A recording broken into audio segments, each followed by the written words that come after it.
Hello, I'm John Rosenau.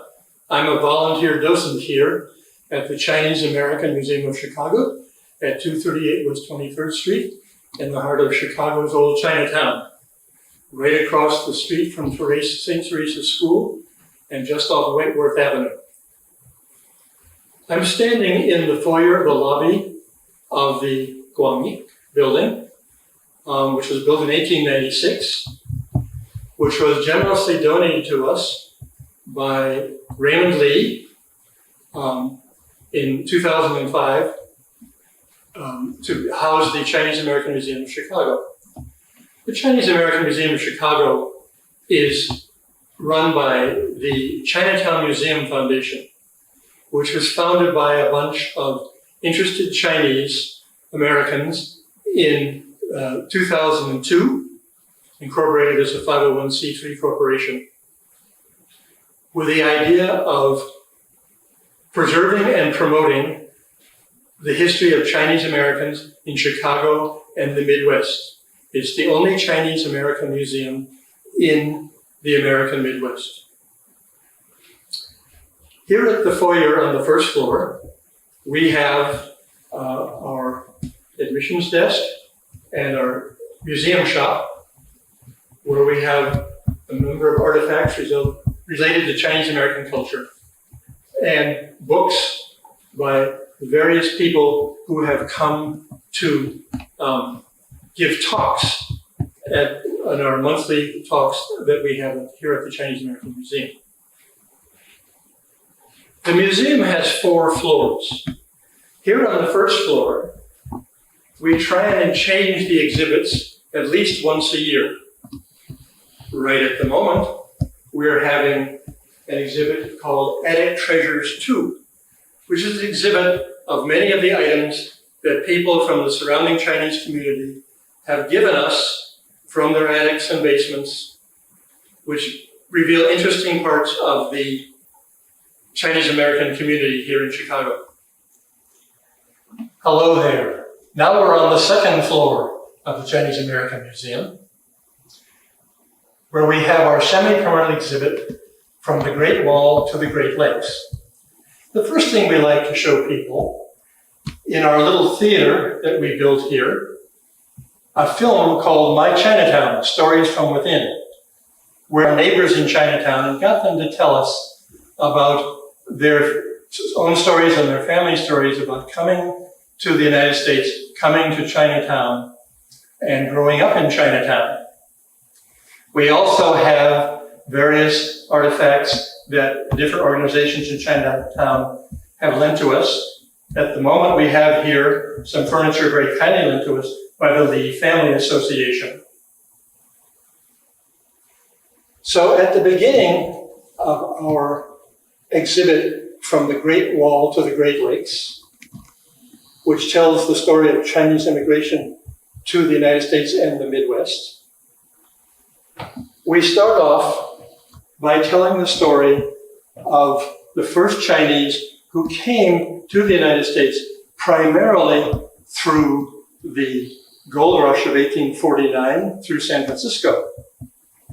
They came to join the gold rush, to pan for gold, to prospect for gold.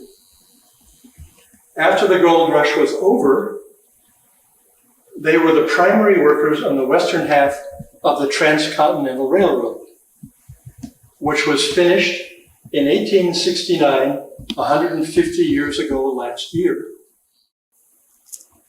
The next important aspect of Chinese American history in the United States are the infamous Chinese Exclusion Acts, which were first passed in 1882 and renewed again all the way to halfway through World War II in 1943.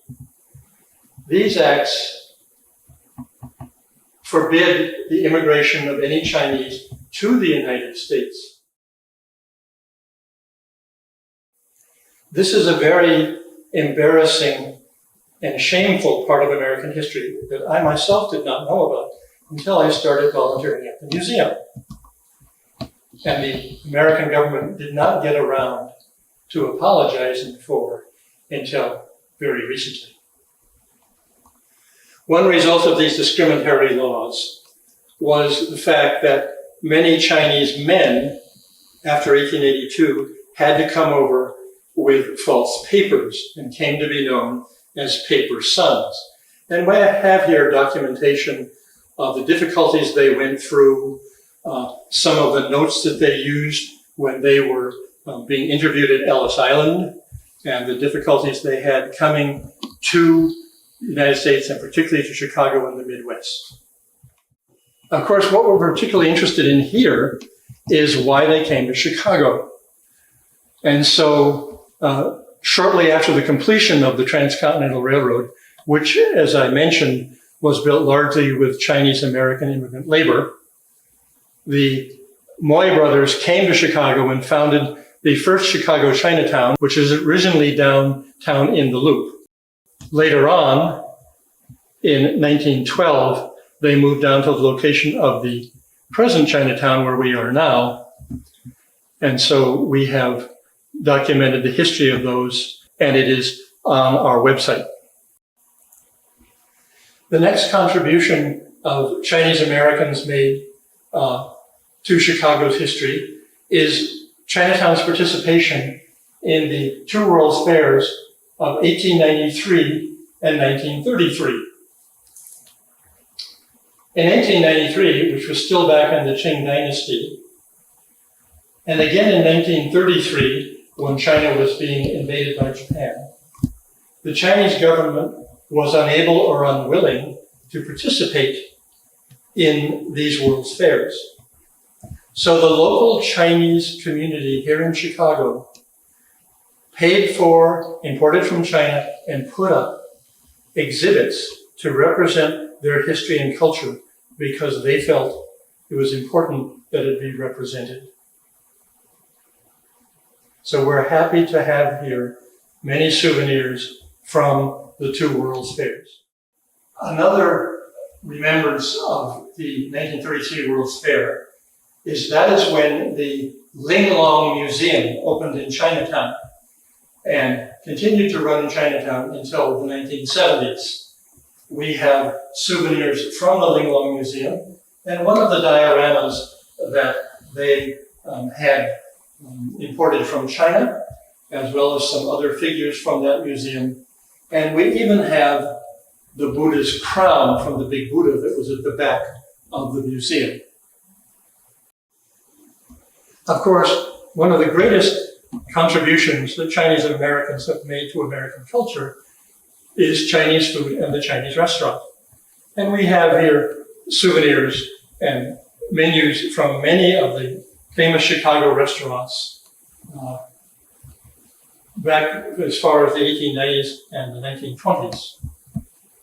Some in Chinatown and some outside of Chinatown. In addition, of course, all of these supplies came from through San Francisco and on the Transcontinental Road to Chicago to supply these restaurants and other stores. Many Chinese came to these Chinese stores in Chicago's Chinatown to buy Chinese goods, Chinese patent medicine, to pick up their mail, and also to get traditional Chinese herbal remedies, which were made freshly with them from ingredients imported from China, as well as delicacies which they could not get otherwise, for example, 1,000-year-old eggs. Another thing that Chinese Americans used to be famous for, of course, are Chinese hand laundries. And so we have here a small laundry exhibit.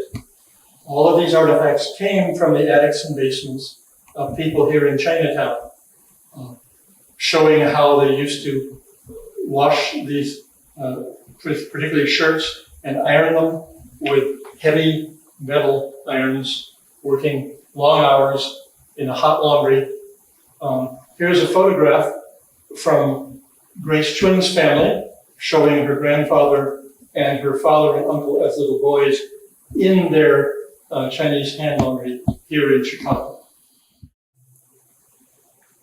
Of course, many Chinese Americans have served in the American Armed Forces from World War I, World War II, Korea, Vietnam, and all the way through the present activities in the Middle East.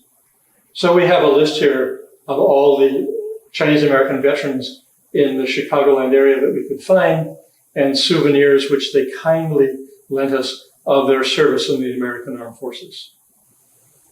Another thing we did was to give various families in the Chicagoland area an opportunity to document their own personal family history in coming to the United States, sharing some of their family photographs and a brief summary of their coming to the United States. We call this section Passages. And the different generations that have grown up, the immigrant families, their children, their grandchildren, their great-grandchildren. And down at the end, we have a set of Chinese adoption papers. And speaking of adoption, a recent part of the story of Chinese immigration to the United States involves the adoption of Chinese girl babies from the Chinese government. Because of China's one-child policy and the preference for having boy children, there were in the 1980s and 90s a lot of Chinese girl babies available for adoption, and many of them were adopted to the United States, and particularly to Chicago and the Midwest. And so we have a documentation of some of the clothes they were wearing, their families going to the orphanages in China to meet them, this very interesting story, which results in a lot of Chinese girls now in their teens or 20s who are Chinese by birth, but of course don't know a lot about Chinese American culture. But we do welcome them to come to the Chinese American Museum and learn about the traditional Chinese culture and their heritage. So this concludes our very brief introduction to the Chinese American Museum of Chicago. I hope that you will come down, and we welcome you to come down and learn more about some of the things I briefly touched on, and we'd be happy to answer any of your questions. We're handicap accessible, and we have free parking right next door. So please come to 238 West 23rd Street in Chicago's Chinatown, a half a block off of Wentworth, right opposite St. Teresa's School, and park in our free parking lot. Thank you.